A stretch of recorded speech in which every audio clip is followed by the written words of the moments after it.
Happy holidays, everyone, and welcome to a very rare non-wrestling related video. As most of you know, I very much enjoy collecting old pro wrestling and WWF VHS tapes and DVDs and other various wrestling memorabilia, but when I was a kid, I very much enjoyed collecting baseball cards, and it was a big part of my life from about ages 8 to 16 until I got my driver's license and my priorities in life kind of changed. But when I was into it, I was really into it, and I spent just about every dollar I had from 1985 to 1993 on baseball cards because I truly believed that these things would be highly valuable as I got older. Well, now I'm older. I'm 45 years old, and these things aren't worth shit.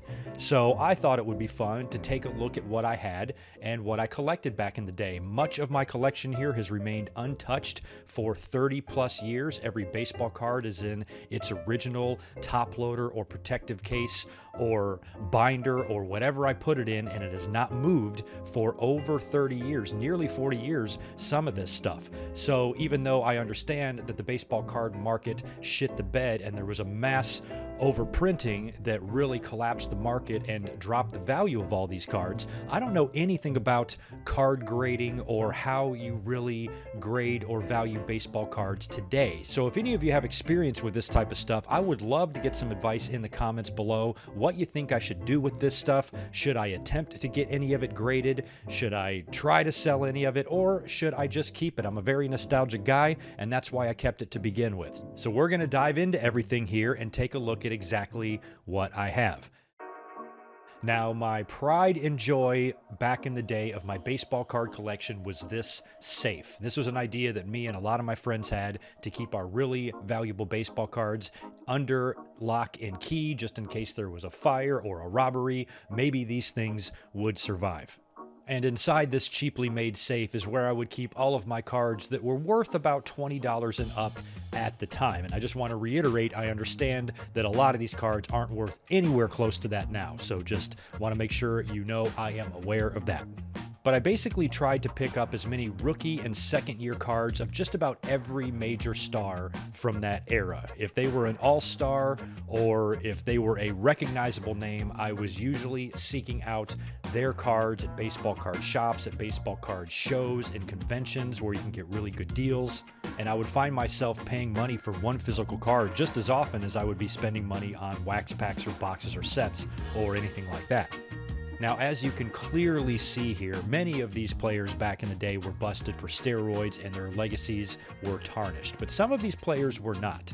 And I was absolutely obsessed with collecting two players in particular. One was Ken Griffey Jr. Ken Griffey Jr. is my favorite baseball card of all time. His 1989 Upper Deck rookie card, I think, is the most beautiful baseball card to ever exist, and it's my favorite baseball card, and it always was back when I was a kid, and I was obsessed with collecting Ken Griffey Jr. I was also obsessed with collecting Frank Thomas. These are the two guys that in my teenage brain thought would make me rich as an adult if I spent money and invested in every card they have, their rookie cards, their second, third year cards. Everything I can get on the two of these guys, I wanted to buy. And for a while there, all the way up until about 1992 or 1993, I'm pretty sure I owned every single printed card made of both of these guys, including some bootlegs and knockoffs. I have a shit ton, as you can see here, of Frank Thomas and Ken Griffey Jr. baseball cards. I loved collecting these two guys. They were great athletes. They were two of my favorite players in the game for various reasons, and I loved them both, and I loved collecting for them. I also have a handful of sealed sets and wax boxes. Here we have a 1991 score set, likely worth a box of dicks. And also we have an Upper Deck 1990 and 1991 sealed set, along with a Don Russ 1991 set, as well as some Upper Deck and Topps update sets, all of which I'm sure aren't worth very much. As I said, I keep most of these just for nostalgia. I also have a couple of unopened wax boxes of 1991 91 Leaf. It's too bad this isn't the 1990 version where there could be some Frank Thomas rookie cards in there, but this is Series 1 and Series 2 of 91 Leaf. Leaf did some good stuff in 1990 and 1991. Prior to that, it just seemed like they were a Donruss knockoff or whatever. I'm not sure the story there, but they had some good cards in these years, and I really enjoyed collecting Leafs, and I bought a couple of boxes and never opened them. Again, probably not worth anything. Next up, we have this monster box loaded with a ton of baseball cards in top loaders. Now, my rule for putting a card in a top loader back in the day is it had to be valued at least $1 in whatever the most recent Beckett monthly magazine was. So if it was worth $1, it would go in a top loader, and pretty much everything in this box, at least at the time, was valued at anywhere between $1 and $10. Again, I'm sure that's not the case now. As a matter of fact, if I had to guess, this entire box is probably worth about $5. There are way too many cards here to show each and every one, but I'll do my best to give you a general idea of what's in here, and we'll kind of go row by row.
Here's something kind of fun. Somewhere in the 90s, Topps came out with their Stadium Club baseball cards, which felt like they were trying to be a competitor to Upper Deck. And they put out some pretty cool stuff when they first came out. Well, my dad signed both of us up for the Stadium Club member program, and they would send you several packages per year that included exclusive baseball card sets and member letters and keychains and this really super heavy, thick, gold-plated Nolan Ryan baseball card that I still have in this case. I took a lot of these cards out of their sets and put them in top loaders for some reason. You will also see a few scattered mini sets and some unopened wax packs here.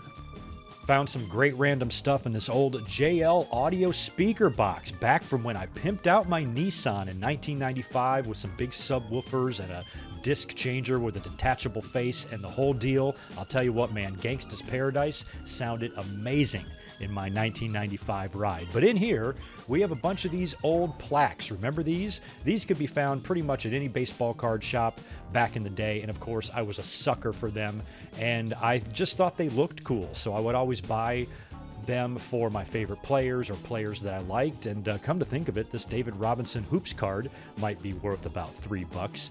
I also have some random basketball and football cards, along with more mini sets, a baseball, and some other completely worthless nonsense.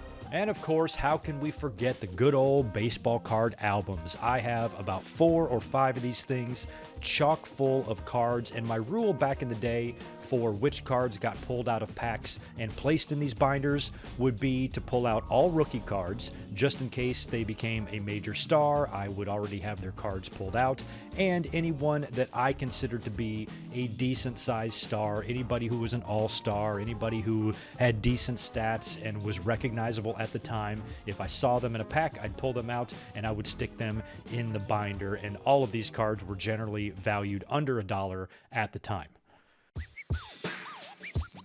You'll also see some great basketball cards in here with some Michael Jordans and some Magic Johnsons and Larry Birds and a lot of players from back in the 80s and the 90s.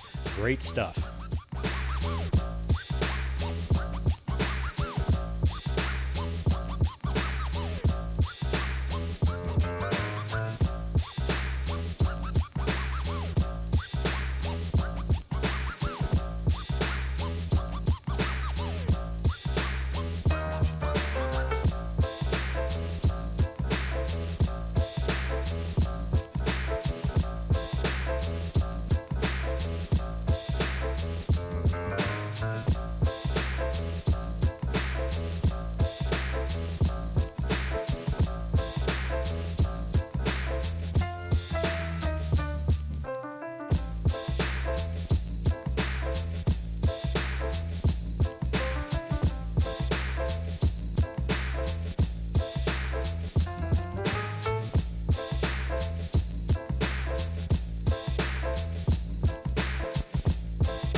And finally, we have the Becketts. And man, when I was a kid, the new Beckett coming out was a big day. All of my friends in my neighborhood that lived close to me, we all collected baseball cards, and we would have and hold all-night baseball card trading sessions at a designated house when we were young, staying up all night negotiating these deals and trading for stuff. It was so much fun. And when the new Beckett would come out, we would all gather around it to see how much all of our cards had gone up in value. And a subscription wasn't even good enough for me. I didn't even want to wait for it to arrive in the mail. I would be at the baseball card shop the day that it came out to make sure that I got a copy. It was that big of a deal to us. And of course, I saved all of these too because we assumed that they might be worth something someday. So every Beckett that I bought back in the day, I still have, and who knows if they're worth anything? Probably not.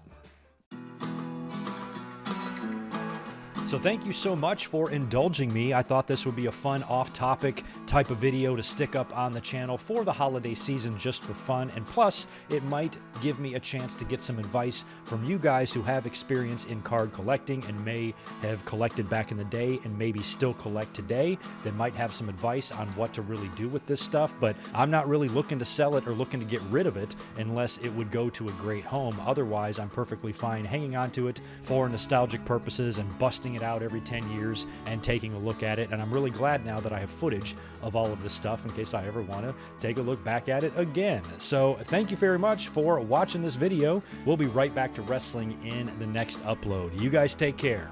Peace.